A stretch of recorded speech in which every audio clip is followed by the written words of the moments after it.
Assalamualaikum warahmatullahi wabarakatuh. Allahumma sholli ala Sayyidina Muhammad wa ala ali Sayyidina Muhammad. Pemirsa yang dirahmati Allah, marilah kita simak ceramah dari Ustadz Abdul Somad dengan tema Renungan Akhir Tahun. Sebelumnya marilah kita perbanyak sholawat minimal 1000 kali sehari, agar hidup kita penuh barokah dan mendapatkan syafaat kelak. Jangan lupa berikan dukungan kepada channel kami dengan memberikan super thanks seikhlasnya. Marilah kita doakan semoga Ustadz Abdul Somad sekeluarga dan para penonton YouTube ini diberikan kesehatan dan diberikan kebahagiaan dunia dan akhirat. Amin ya robbal alamin. Hari ini kita berada di penghujung tahun, di penghujung bulan. Begitulah cepatnya hari itu berlalu. Hari berubah menjadi pekan, pekan menjadi bulan, bulan menjadi tahun. Tahun menjadi windu, windu berubah menjadi abad. Yang mati, hilang. Yang dulu hidup kaya, hari ini hanya tinggal kenangan saja. Kemana mereka dulu yang hebat-hebat? Bangsawan, para penguasa, semuanya mati ditelan zaman. Yang tinggal hanya, apakah dia orang paling baik, dicatat dengan tinta emas, atau dia orang paling jahat, dihujat, dicaci, dan dimaki. Harimau mati meninggalkan belang. Gajah mati meninggalkan gading. Manusia mati meninggalkan nama. Nama yang baik atau nama yang buruk. Wa tilkal ayyamu nudawiluha bainan nas. Demikianlah hari demi hari kami pergantikan di antara manusia. Untuk apa hari ini dirubah Allah Ta'ala? Mengapa hari ini datang sini berganti dan kita ada di dalam zaman itu? Liya'lamallahu allazina amanu. Allah ingin menguji siapa yang imannya tetap istiqamah. Siapa yang masih tetap beriman sampai hari ini? Khatib mengucapkan Alhamdulillah. Nikmat yang paling besar adalah nikmat istiqamah dalam iman dan Islam. Berapa banyak ketika hari berubah, yang dulunya dia adalah orang baik-baik, hari ini berubah menjadi tidak baik. Yusbihu mu'minan, pada waktu pagi dia beriman. Wa yumsi kafiran, petang hari dia berubah menjadi kafir. Maka kita selalu meminta, ya muqallibal qulub, wahai engkau yang membolak-balikkan hati, tsabbit qulubana, kokohkan hati kami, ala dinik, dalam agamamu, wa ala ta'atik, dalam ketaatan kepadamu.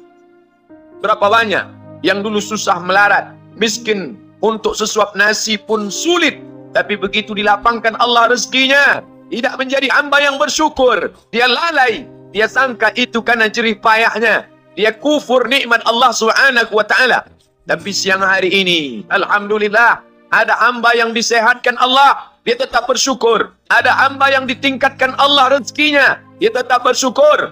Ada hamba yang dinaikkan Allah kuasanya, dia tetap bersyukur. La in syakartum, kalau kamu syukuri nikmat itu, la azidannakum, pasti akan kutambah. Wala in kafartum, tapi ingat, kalau kamu kufur, kamu ingkar, inna azabi lasyadid, azabku amat sangat hebat, amat sangat dahsyat, amat sangat mengerikan. Berapa banyak orang di masa lalu mati dalam azab Allah Subhanahu wa Ta'ala. Tapi itulah manusia, diambil dari kata nasya, lupa.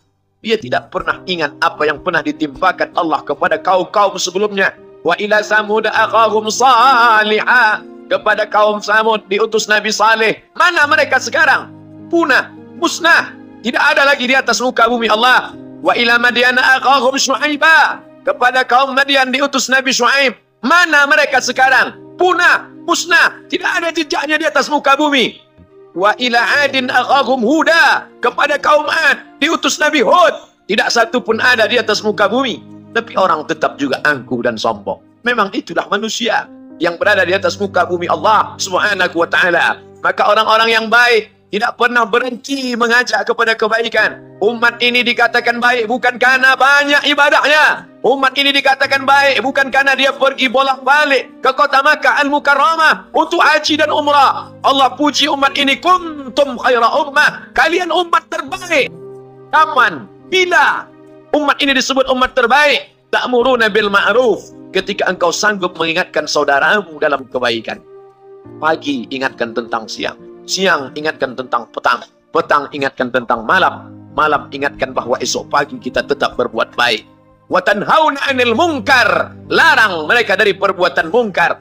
Maka hari-hari yang sudah kita lewati di masa yang lalu, sanggupkah akan pulang kembali? Pepatah Arab mengatakan, lan tarji'al ayyamul lati madat, yang lalu tak dapat terulang kembali. Apakah semua itu berlalu begitu saja? Tidak ada yang percuma, tidak ada yang gratis, tidak ada yang sia-sia. Semua akan diminta pertanggungjawaban di hadapan Allah Subhanahu wa Ta'ala. Sejak kita tegak di atas muka bumi ini, sejak kita diberikan nafas, diberikan hidup, diberikan nyawa, maka sejak itu kita ditanya, apakah khalaqnakum abatha? Apakah kalian kami ciptakan sia-sia? Apakah kami sangka? Apakah kamu semua menduga bahwa kami menciptakan kamu, lalu kamu tidak akan kembali menghadap kami? Semua akan diminta pertanggungjawaban di hadapan Allah Subhanahu wa Ta'ala. Tidak ada kata yang dapat terucap dari lidah orang beriman selain ucapan Astaghfirullahaladzim. Ampunkan segala dosa aku di masa yang lalu. Aku lalai dan lupa, ya Allah. Kami termasuk orang-orang yang menghilangkan usia kami, ya Allah. Kami tak tahu kemana umur kami selama ini. Berapa jam untuk perbuatan dosa, berapa untuk perbuatan maksiat. Padahal ketika tiba masanya, kami semua akan menghadapmu. Dan pada saat itu semua akan dihitung menit demi detik. Detik semuanya, tidak ada yang lepas daripada pengawasan. Inna alaikum la'afizin. Bersama kamu ada malaikat hafazah kiraman, mulia, katibin, mencatat. Ya'lamuna ma taf'alun. Dia tahu semua yang kamu lakukan. Betapa waktu-waktu yang lalu itu tak dapat kita tebus dengan apapun selain kita perbaiki di masa yang akan datang. Tingkatkan kualitas salat berjamaah, tingkatkan membaca Al-Quran. Andai usia kita sudah lanjut, tak dapat kita jemput, maka kita didik anak cucu generasi akan datang menjadi generasi yang Qurani dan Islami. Sab'atun yudhilluhumullah. Ada 7 di antara yang dapat naungan Allah. Yauma la dhilla illa dhilluh. Hari itu tidak ada naungan kecuali naungan Allah Subhanahu wa Ta'ala. Di antara yang mendapat naungan itu adalah syabun, anak muda, nasya'at fi ibadatillah, anak muda yang tumbuh beribadah kepada Allah Subhanahu wa Ta'ala. Andai masa muda kita penuh dosa, andai masa muda kita penuh narkoba, andai masa muda kita penuh zina, wal iyadzubillah wa na'udzubillah, jangan sangka Allah tutup pintu taubat. Innallaha la yaghfiru ayyushraka bihi. Allah tak terima taubat orang yang mempersekutukannya. Wa yaghfiru ma duna dzalika liman yasha. Tapi taubat selain itu diterima, dibukakan Allah Ta'ala. Mari perbaiki anak menantu, cucu, kawan, sahabat, andai taat, ajak ke jalan Allah Subhanahu wa Ta'ala. Itulah salah satu memperbaiki yang masa lalu, kita perbaiki di masa yang akan datang. Di antara tujuan Allah mengapa Dia buat kita masih hidup di akhir tahun ini, ya'lamallahu allazina amanu. Allah menguji siapa yang masih tetap dalam istiqamah iman dan Islam. Tujuan kedua, mengapa Allah buat kita hidup sampai hari ini? Wa yattakhidha minkum syuhada. Wa yattakhidha minkum syuhada. Allah ingin melihat siapa di antara kita ini yang layak untuk menjadi syuhada.